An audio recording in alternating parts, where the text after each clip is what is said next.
네, 이 자리에는 사회부 한동호 기자 나와 있습니다. 한동호 기자.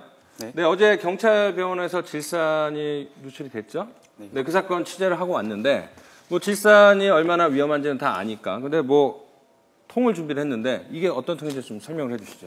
사실 질산 사고가 난 곳이 이게 머릿속에 일반인들의 머릿속에는 잘 안 그려지시는 분들이 많을 겁니다. 그래서 제가 직접 이게 소품을 준비를 했는데요. 지금 이 보시는 이 통이 질산, 이 폐기되는 질산이 담겼었던 통이랑 거의 비슷한. 열어도 되나요, 이거 지금? 위험하지 않습니까?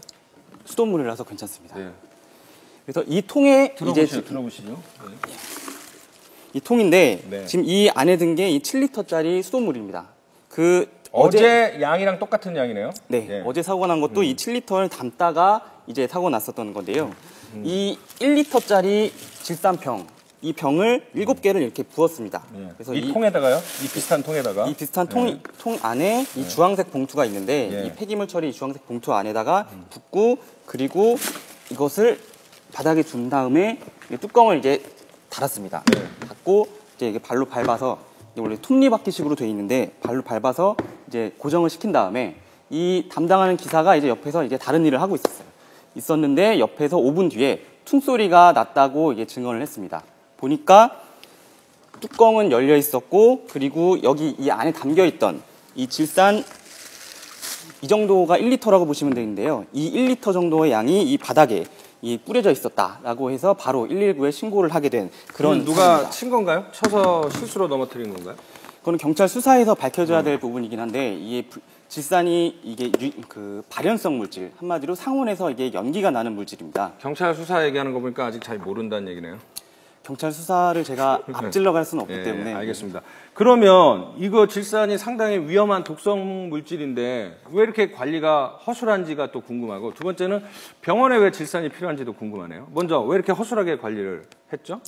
사실 어제 경찰병원에서 이제 브리핑을 했습니다. 그래서 이 질산을 폐기를 했던 게 이번이 처음이었다라고 일단 말을 했었는데요. 사실 병원 측에서 얘기하는 거는 안전수칙을 다 지켰고 이게 자기네들도 이제 원인을 알 수 없는 것 때문에 갑자기 이렇게 질산이 이렇게 유출 사고 났었다라고 하고 있기 때문에 아직까지 정확한 사고는 이게 밝혀지지 않은 거고요. 이 질산 같은 경우에는 이 병원에서 이게 병리과 검사실에서 이 유출 사고가 났었는데 이 뼈를 연하게 하고 이 조직을 연하게 하는 그런 용도로 이게 쓰이는 화학 물질입니다.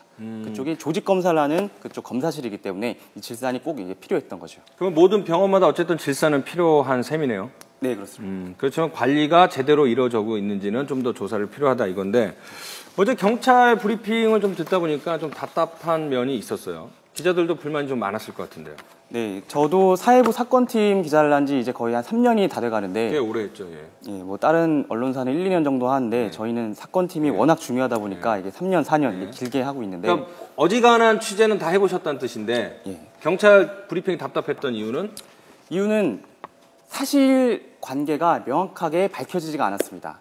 몇 명이 있었고 몇 명, 그 중에서 환자는 의경이 몇 명이고 그리고 안전수칙은 제대로 지켜졌는지 이런 것들에 대해서 기자들이 질문을 했어요. 근데 거기에 있는 이게 센터 원장은 이제 뭐 조사 중이다, 확인 중이다, 그리고 뭐 아직까지는 자세하게 알 수 없다 이런 말만 이게 되풀이를 하니까 일반 시청자분들도 이게 정확한 사실이 궁금하실 거 아닙니까? 근데 그런 사실이 안 나오니까 이런 부분이 좀.